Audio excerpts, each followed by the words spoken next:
Gaz lacrymogène, boucliers, extincteurs et drapeaux One Piece. Scène du samedi 15 novembre lors de la dernière manifestation de la génération Z au Mexique. Le message des manifestants était clair, selon Valentina Ramirez, étudiante interrogée par l'agence France Presse.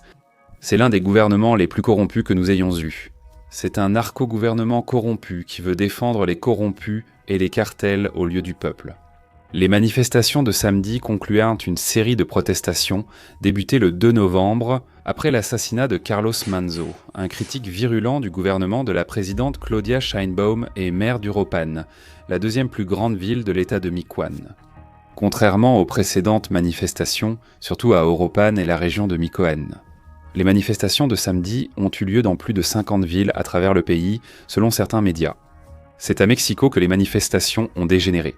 Le média local Infobae a rapporté que plusieurs manifestants cagoulés du Black Bloc ont démoli les barrières autour du Palais national, l'équivalent mexicain de la Maison-Blanche, et ont attaqué la police.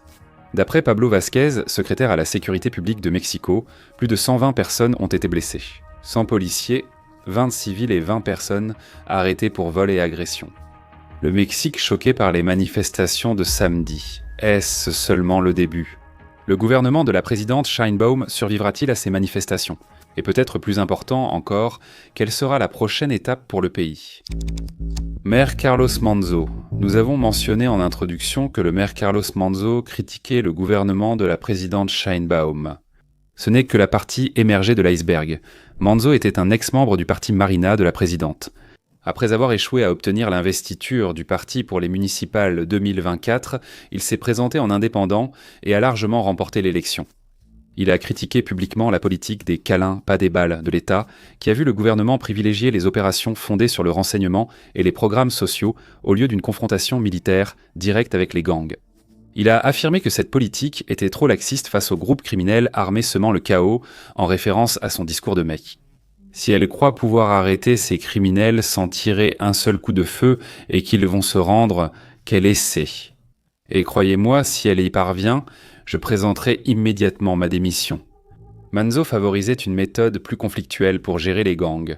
Il encourageait la police locale à utiliser la force létale contre les criminels qui résistaient à leur arrestation et achetaient des véhicules blindés pour les protéger. Cette agressivité est le succès perçu de son approche. En mai, son gouvernement a arrêté René Belmonte, chef local du cartel Jalisco Nouvelle Génération, ce qui lui a valu le surnom de Buclé du Mexique.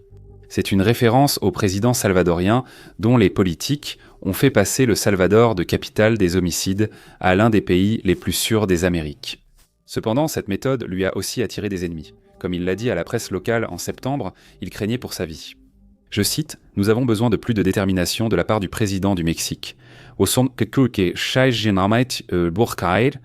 ne veux pas être simplement un maire de plus sur la liste de ceux qui ont été exécutés et à qui on a ôté la vie.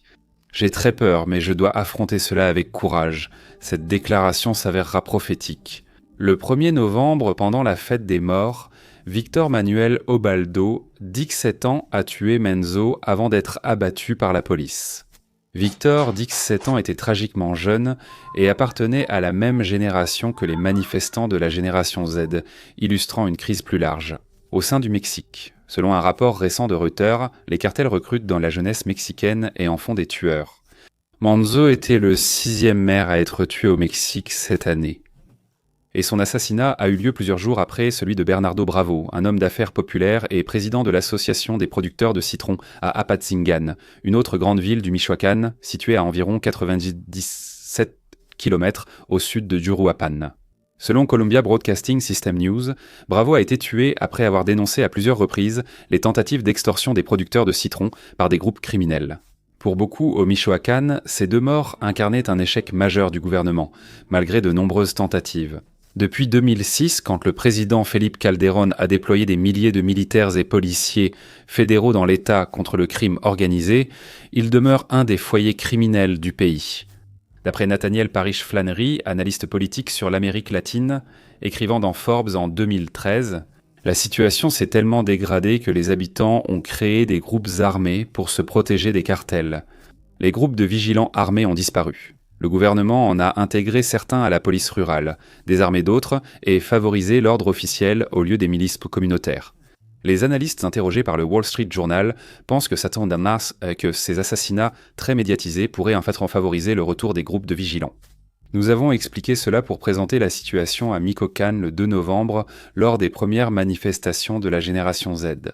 Furieux, estimant que le gouvernement n'avait pas protégé deux de leurs leaders populaires, les jeunes sont descendus dans la rue. D'après Procesco, des messages sur les réseaux sociaux ont rapidement incité dimanche les gens à se rassembler en blanc à la Plaza Jardín Morelos, place publique de Moréa, capitale du Michoacán. Le plan prévoyait que les 3000 manifestants défilent pacifiquement sur l'avenue principale pour demander la fin de la violence. En arrivant au centre-ville, des membres du Black Bloc ont rejoint le groupe et forcé l'accès au palais du gouvernement. Ils sont entrés dans les bureaux et ont tout détruit sur leur passage. C'est la deuxième fois que nous évoquons le Black Bloc, il convient donc de préciser de quoi il s'agit exactement. Le Black Bloc n'est pas un groupe de personnes, c'est plutôt une tactique utilisée lors des manifestations où certains manifestants portent des vêtements noirs pour dissimuler leur identité et donner l'impression de former une seule masse unifiée. Les Black Blocs sont apparus au Mexique en 2020 lors des manifestations féministes contre les violences de genre. Les Black Blocs ne sont pas systématiquement violents, mais la colère suscitée par les meurtres a incité certains manifestants à utiliser leur anonymat comme bouclier pour exprimer leur frustration. David Mora, analyste principal pour le Mexique à l'International Crisis Group, a déclaré à Cable News Network « Les manifestations reflètent la réaction honnête des habitants de Michoacán, confrontés depuis des années à une insécurité et une violence extrême. » Fin de citation. Chaque fois qu'il y a autant de colère publique, il y a toujours la possibilité que cela prenne de l'ampleur, que cela devienne quelque chose que le gouvernement ne peut pas contenir.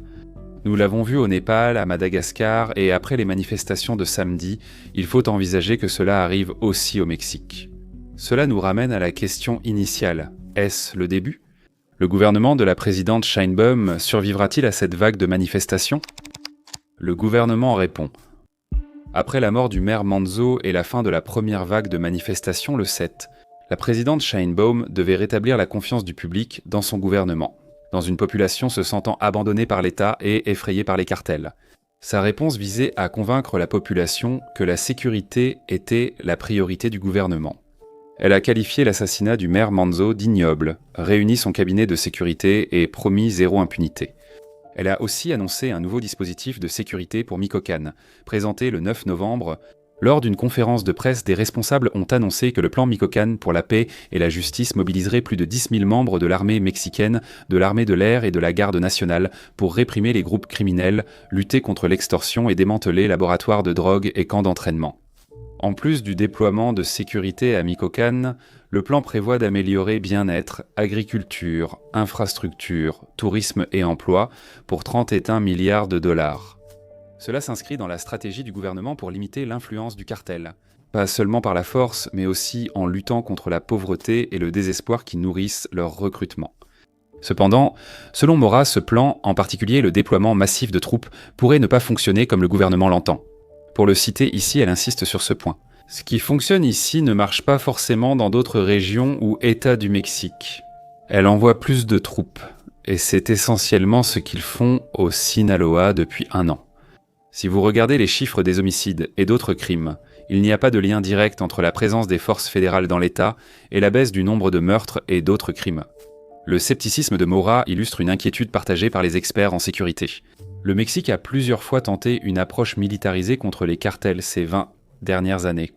Et bien que cela ait parfois produit des gains à court terme, cela n'a que rarement apporté une paix durable. Personne ne sait vraiment si le dernier déploiement à Michoacán fonctionnera. Comme l'ont souligné des analystes, la guerre territoriale entre cartels rivaux perdure malgré des années d'intervention gouvernementale. Pour le gouvernement, c'était leur meilleure chance de regagner la confiance du peuple Michoacán. Malheureusement, cela ne fonctionnait pas. 6 jours après l'annonce du nouveau plan de sécurité, le 15 des manifestants ont envahi les rues du pays, certains demandant la démission de la présidente Sheinbaum. Dans une scène évoquant le Népal, certains manifestants de la génération Z étaient dans la rue, d'autres discutaient sur Discord de dirigeants alternatifs en cas de chute du gouvernement. Selon le New York Times, une personne sur le serveur Discord a suggéré un poste de dirigeant pour Ricardo Salinas Pliego, une voix d'opposition audacieuse qui est devenue l'un des critiques les plus virulents du gouvernement Sheinbaum. La mention de Plago est importante car, selon le gouvernement, les manifestations du 15 n'étaient pas spontanées, et il était l'une des personnes derrière cela. Avant la manifestation, le président a accusé la droite de vouloir infiltrer la génération Z et d'utiliser des bots sur les réseaux sociaux pour accroître la participation. C'est le type d'accusation attendu d'un gouvernement face à des manifestations publiques. Il y avait certaines preuves d'un effort coordonné pour promouvoir les manifestations sur les réseaux sociaux. Selon le docteur Carlos Augusta Jiménez, professeur à l'Université autonome de Nuevo León, l'analyse des hashtags lors des manifestations montre que des activistes internationaux de droite, le réseau Salinas Pliego et des comptes étrangers ont généré l'essentiel de l'engagement sur les réseaux sociaux. Une analyse supplémentaire menée par Infodemia Mexique, un projet affilié au gouvernement créé pour surveiller, signaler et contrer la désinformation sur les réseaux sociaux, a révélé que 5 millions de dollars ont été dépensés pour promouvoir les manifestations. Nous devons souligner qu'Infodemia Mexique est une institution affiliée au gouvernement et, en tant que telle, ces données auront tendance à pencher du côté de la position gouvernementale. Pliego a aussi nié son implication dans l'organisation des manifestations, écrivant partiellement sur X. Nous le citons ici. « J'exige que vous présentiez une seule preuve des mensonges que vous répandez. » Cependant, peu importe qui était ou n'était pas derrière les manifestations, de nombreux jeunes y ont vu une occasion d'exprimer leur frustration plus large envers le gouvernement. Comme l'a dit Jacobo Alejandro, 18 ans au New York Times, ce mouvement ne représente rien de précis. C'est sur l'injustice, l'insécurité, les disparus, le manque d'éducation et d'emploi. C'est un mécontentement envers la façon dont le pays est gouverné. Et cela nous amène à la question finale, où va le Mexique à partir d'ici ? Ces manifestations montrent la frustration d'une grande partie de la population mexicaine. Non seulement à cause des cartels de la drogue et de l'insécurité croissante, mais aussi du faible impact des gouvernements pour les stopper. Selon un rapport de l'Institut pour l'économie et la paix, le taux d'homicide a augmenté de 55%, de 15 à 23 décès pour 10 000 habitants entre 2015 et 2024, soit plus de 30 000 assassinats. Pour comparaison, les États-Unis, s'atterstoyer avec une population presque triple de celle du Mexique, avaient un taux d'homicide de 57 pour 10 000 habitants en 2015. En 2024, il avait légèrement baissé à 5. Au-delà de l'insécurité, il existe d'autres problèmes, comme la corruption, qui est profondément endémique non seulement au sein du gouvernement et des forces armées mexicaines, mais aussi dans la société mexicaine en général. Pourtant, même avec ces obstacles, la présidente Sheinbaum reste très populaire, un récent sondage plaçant son taux d'approbation à 78%. Cela signifie qu'à moins qu'il n'arrive un événement bien plus grave que la mort d'un maire populaire, la situation restera inchangée. Son gouvernement survivra. Même les manifestants l'admettent, comme l'a déclaré Omar Cortés au New York Times. Sa révocation est trop extrême, nous ne l'obtiendrons pas. Mais il s'agit de faire savoir au gouvernement que nous sommes prêts à aller aussi loin.